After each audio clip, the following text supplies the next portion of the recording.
This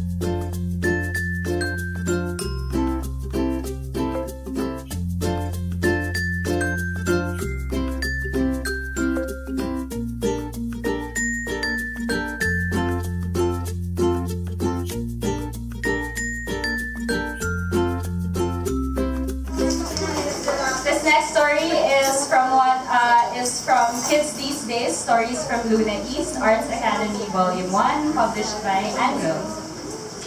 For as long as Laika could remember, Seth has always been the bane of her existence. He's her nemesis, the one person whose sole purpose in life is to make her miserable. Yet when Seth says that one magic phrase, Laika couldn't help but blush from the tips of her toes to the ends of her hair. Picture me naked. By Villarosa. Chapter 1, the interview fiasco. I started playing with paints and brushes at 2 years old. By age 7, I could make a hyper-realistic still life. When I was 7, they called me a prodigy. By age 13, people called me a freaking genius.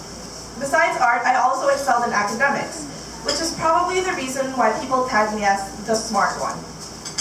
When all your life, the only thing people tell you is that you are smart, you learn to accept that you will never be the beautiful one. When they tell you how lucky your parents are for having such a brilliant daughter, you don't deny it. You just smile. You don't try to downplay it. You just accept it. But the thing was, I didn't want to be smart. I wanted to be normal. To put things simply, it was lonely at the top, and I just wanted to have friends I could goof around with. After graduating grade school, my parents wanted me to enroll in this for intellectual kids only science high school. I didn't want that, so I took matters into my own hands and enrolled at Luna East Arts Academy. My parents were livid, of course, but I had my Lola Emilia to back me up so I was good. At Luna East, that's where I met Seth, Tristan Lee. Just let me put it out there and say that I hated Seth. Okay, maybe hate is too strong a word. I didn't like him. I really, really didn't like him. And in my defense, I had more than enough reasons for this. First, he was the cause of my near fiasco of an interview, almost ruining my scholarship application at Luna East. Honestly, I didn't need the scholarship, but I figured getting one would appease my disgruntled parents. I had aced the written exam, but the interview was also required. I felt the irrational fear taking root at the base of my spine, despite the fact that, number 1, I had rehearsed all my answers to all the possible questions, and number 2, I had a stellar academic record. I didn't even know I was gripping my bag tightly to my chest until someone pointed it out. That someone was Seth Tristan Lee. That day, all the applicants were waiting in one room. At the same time, we were called in pairs for the interview. I was feeling extra paranoid that day because all the other applicants had their parents with them. I had actually told my parents about the interview, but they were still mad at me, so I had to go alone. Hey, are you okay? You look pale. It was Seth who initiated the conversation. He happened to be sitting next to me, so I didn't have a choice but to respond. Just nervous. I can see that. He grinned the sort of grin that was both infectious and disarming, and pointed to my hand, which was clutching my bag. I smiled sheepishly and loosened my grip. To be honest, I was amazed at how cool he looked compared to the wreck that was me. But then I noticed his sweaty palms. Yep, I wasn't the only one having a mini nervous breakdown.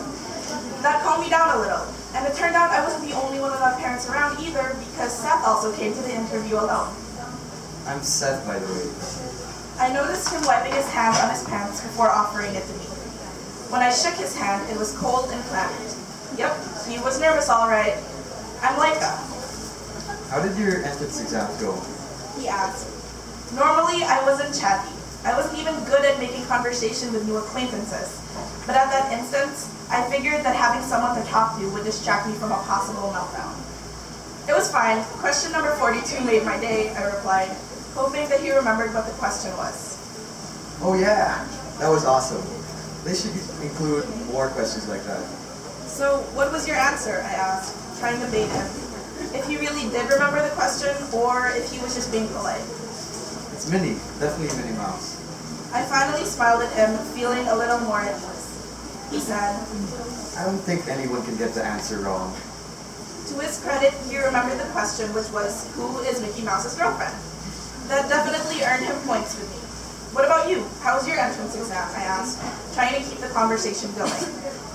I had to admit that talking to Seth definitely took my mind off the pressure that I was boiling in just minutes ago. If everything went well and we both got into Luna East, I might just have earned a new friend. It was actually fine. I was a little nervous because I'm from a public school, but I think I passed. It was then that I got a really good look at him, and I had to admit that my distraction reached an all-time high. Seth, simply put, was eye candy. His black hair was long enough to sport fringe, but not the kind that a certain Canadian pop star made famous. He had the longest lashes I had ever seen, and an aristocratic nose on top of an enviable jawline. I reined in my thoughts away from his pretty face. That's good. If we both did great in the written exams, all we have to do is pass the interview. Seth and I had to wait for another hour before we were called together. While waiting, we talked about everything we could think about. Surprisingly, I really enjoyed our conversation, mostly because Seth was hilarious. I learned that he was an only child of a public school teacher and a taxi driver dad. I also learned that if he didn't get into Luna East through an academic scholarship, his backup plan was to join the varsity football team for the sports scholarship. When it was finally our turn to enter the room, I suddenly felt my insides squirm from another bout of irrational fear.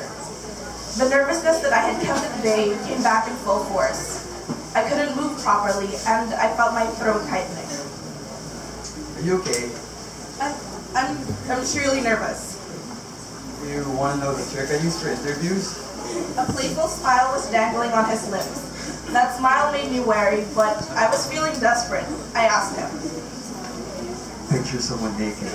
He whispered and grinned conspiratorially at me. I grimaced. I don't want to picture the interviewer naked. What if he's an old and wrinkly man? That's like mentally stripping a grandfather. Okay, picture me naked then. Seth beamed with that disarming grin. Then he pulled me by my wrist and half dragged me to the next room while I was wrapping my mind around what he had just suggested.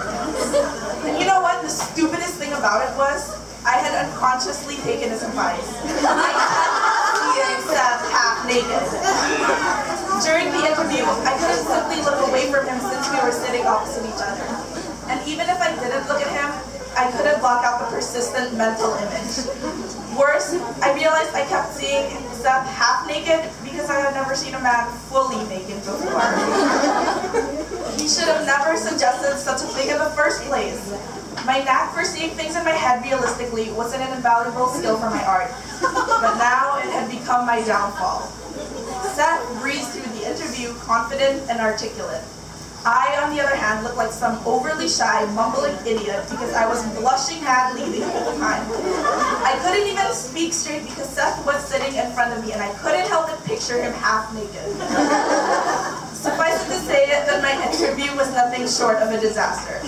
I could tell that the interviewer immediately liked Seth, but was a bit doubtful about me. And you know what Seth told me after the interview? I didn't think you'd get so wound up over an interview. Do you have a phobia, stage fright or something? I couldn't help but glare at him. Or something. Well, I couldn't possibly say, hey, I'm sorry I was distracted during the interview. I kept picturing you half naked since you told me to. Oh, and that's why I was blushing. And that was the beginning of my deep-seated dislike for Seth Tristan Lee.